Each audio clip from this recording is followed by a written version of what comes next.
और करके बोले देखो कलियुग में मैं ही गौरांग के रूप में मैं प्रकट होऊंगा। इतने सुंदर अथा राधा कृष्ण की ये सुबलते जो तनु मित्र तरुण संग चैतन्य महाप्रभु, इसमें किसी प्रकार संदेह नहीं है। इसलिए उसी प्रकार वह ब्राह्मण यह कलियुग में जो है गदाधर के एक चैतन्य महाप्रभु जी शक्ति गदाधर पंडित के भाई विजय वाणीनाथ के रूप में यहाँ पर प्रकट थे और उन्होंने यही जो है यहाँ पर सेवा आदि करते थे। ये सुंदर मनोरम स्थान है। यहाँ पर चैतन्य महाप्रभु बीच बीच में आते थे और ये समस्त स्थानों की जो है बैठते थे और वो समस्त लीला आदि स्मरण करते थे। इस स्थान की और विशेष एक महिमा है। ये गौड़ीय वैष्णव के जो अत्यंत जो प्रिय जो ग्रंथ है, जिस ग्रंथ के चैतन्य महाप्रभु सर्व दामोदर रायरंद के साथ जो है और आलोचना करते थे। विशेष करके चैतन्य महाप्रभु जब जगन्नाथपुरी में विराजमान थे और विरह में जब तड़पते थे, उस समय सर्व दामोदर और राय रामानंद महाप्रभु जी विरह की जो है ताप को जो है दूर करते थे। इसलिए कहते हैं स्वरूपेर गाना रायर नाटक विरहेर काले में राखे पड़ा। उस समय विरह के समय स्वरूप दामोदर विद्यापति चंडीदास आदि के ऐसे जो महान कवियों की जो है कीर्तन आदि कविता आदि कीर्तन आदि करते थे। और कभी कभी चैतन्य महाप्रभु स्वयं जो है और जयदेव गोस्वामी पाद की जो स्वरचित ग्रंथ जो है यह गीत गोविंद की श्लोक संग उच्चारण करते थे। और राय रामानंद कभी कभी अपने स्वरचित जो ग्रंथ जिसे कहते हैं जगन्नाथ वल्लभ नाटक विरह की ग्रंथ जो है उस ग्रंथ के एक एक श्लोक उच्चारण आदि करते थे। श्रीमद् भागवत की विशेष करके भ्रमर गीत कवि गीत आदि ये सब जब कीर्तन करते थे, उस समय महाप्रभु के विरह और भी बढ़ जाता था। इसी प्रकार कहने की तात्पर्य है महाप्रभु के अत्यंत प्रिय जो ग्रंथ जो है श्लोक जो है गीत गोविंद। इस गीत गोविंद के रचयिता श्लोक जयदेव गोस्वामी पाद यहाँ पर भी विराजमान है। जब तक ये जयदेव गोस्वामी के ग्रंथ गीत गोविंद और जयदेव गोस्वामी पाद के लेकर के आज तक भी उड़ीसा के भक्त लोग और बंगाल के भक्त लोग में अनेकों प्रकार विवाद दिखाई जाता है, किंतु वास्तव रूप में देखा जाए जो जयदेव गोस्वामी पाद यही पश्चिम बंगाल में किंदबिल गांव स्थान पर वहीं प्रकट हुई थी।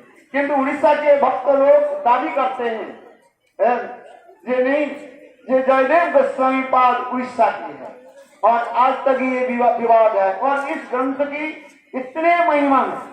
इस ग्रंथ विशेष करके हमारे गोस्वामी वर्ग के जितने ग्रंथ है समस्त ग्रंथ की इस ग्रंथ में यह ग्रंथ अत्यंत उपाधि और उच्च स्तर के ग्रंथ है।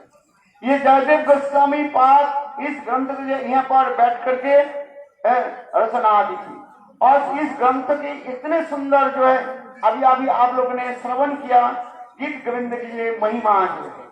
जब तक गीत गोविंद की अध्ययन नहीं करे बल्कि श्रवण नहीं करे वास्तव रूप में रस शास्त्र में प्रवेश करना अतीव जो है दुस्साध्य कहा है। इसलिए कहा जाता है जयदेव गोस्वामी पाद भी स्वयं भी गीत गोविंद के प्रिफेस प्रस्तावना ग्रंथ श्लोक में भी कहते हैं यदि हरि स्मरणे सरसंग मनम यदि विलास प्रवास कुतूहलम मधुर मधुर कमल कंठ पदावली सुनु तदा जय देव सरस्वती। मेरे गुरुदेव श्री वामन गोस्वामी महाराज जब जब कोई सभा में होते थे अथवा अपने भजन कुटी में जब बैठते थे भक्त लोग जब आते थे गुरुदेव इस श्लोक के जब कहते थे बोले था इस श्लोक के कोई अर्थ बताओ। स्वयं गुरुदेव इस श्लोक के अर्थ बताते थे। ये वास्तव यदि किसी के यदि श्रृंगारस में प्रवेश करना है मन के यदि सरस करना है तो बड़े जयदेव गोस्वामी पाद किसी ग्रंथ के प्रति अवश्य ही पाठ करे अध्ययन करे श्रवण। इसलिए यदि हरि स्मरणे सरसंग मना यदि विलास, और किसके हृदय में यदि कौतूहल हो, जानने की इच्छा हो, तब ये रस शास्त्र की जी ऐसे जो मधुर ग्रंथ के ओरी अवश्य अध्ययन करें, उसके आस्वादन करें। इस ग्रंथ की महिमा इतने सुंदर है, जैसे 8 प्रकार नायिका के भाव यहाँ पर वर्णन है, और 4 प्रकार जो है नायक के यहाँ पर वर्णन हुआ है। इतने सुंदर भाव माधुर्य ये समस्त एक ग्रंथ जो है, इसके वर्णन करना कोई संभव है। रसिक जन जो है इस आस्वादन करते हैं। यहाँ तक भी देखो, रसिक शेखर कृष्ण संग इस ग्रंथ के जो एक श्लोक जो है, कदे जली हो स्मरखंडनम मम शीरसी मंडनम, इतना ही तब जयदेव गोस्वामी पाद लिख दिया। इसके आगे पद पुराण कर नहीं पा रहे। क्यों? जयदेव गोस्वामी पाद वर्णन करते जा रहे हैं मानव के राधा ने जो मान कर दिया, और स्वयं कृष्ण राधा जी के मान मनाने के लिए उस कुंज में प्रवेश तो किया, और राधा जी की चरण में सब कुछ दे दिया, यहाँ तक भी बंसी भी दे दिया, यहाँ तक भी गौर मुकुट भी रख दिया, और इतने आकुति विनती आदि कर रही, किंतु राधा जी के मान भंग नहीं हो रहे। जो मान भंग कैसे? क्योंकि मान भंग यदि नहीं हो तो मिलन नहीं होगा। इसलिए राधा कृष्ण विचार करें क्या करें, इसे यही श्लोक यहाँ पर रख दिया और लिख नहीं पा रहे। जयदेव गोस्वामी पाद उनके हाथ कपने लगे। क्यों?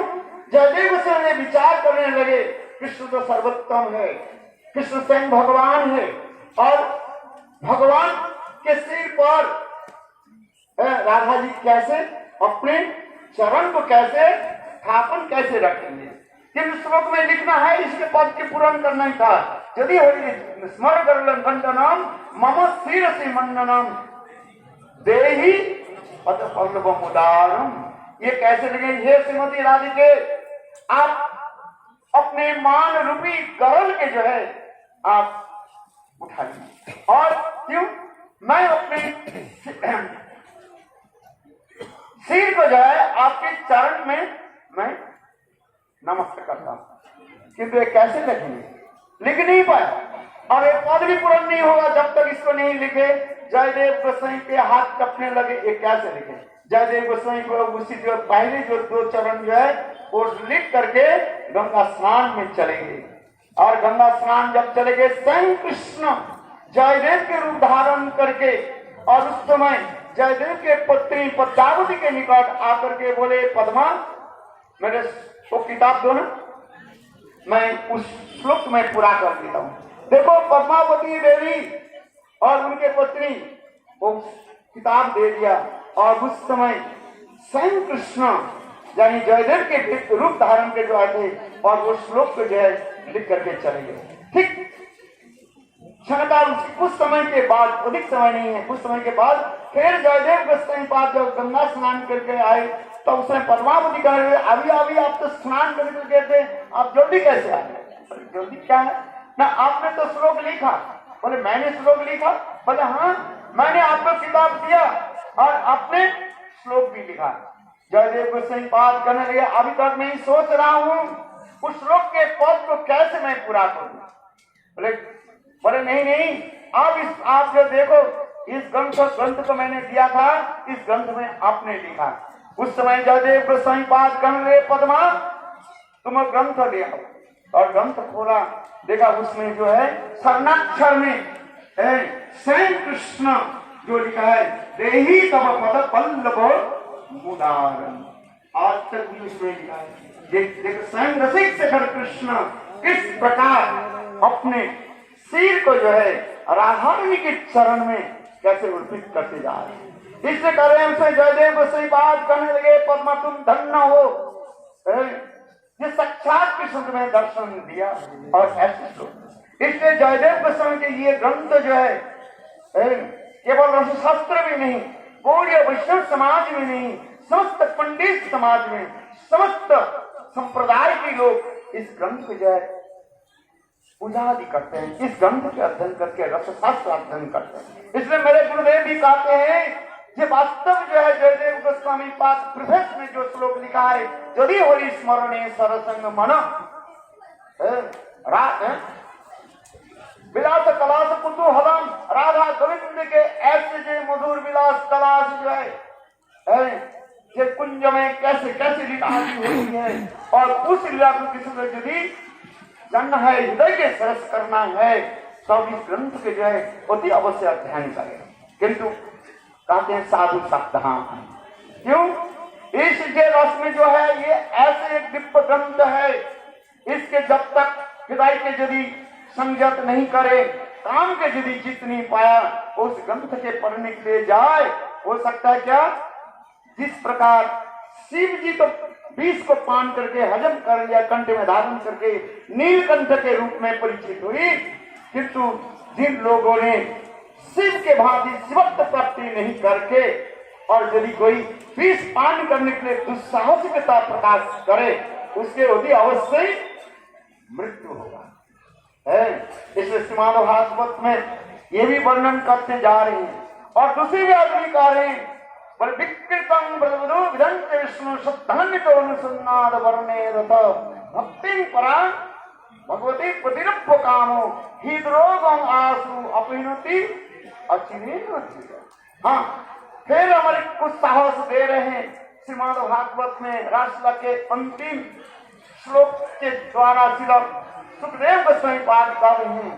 देखो ये रासलीला अनुकरणीय नहीं है, अनुस्मरणीय है। जो कोई अनुकरण करने के लिए जाए उसके मृत्यु अवश्य होगा। क्यों? कृष्ण ने रास किया, बैठो ना 2 मिनट तक।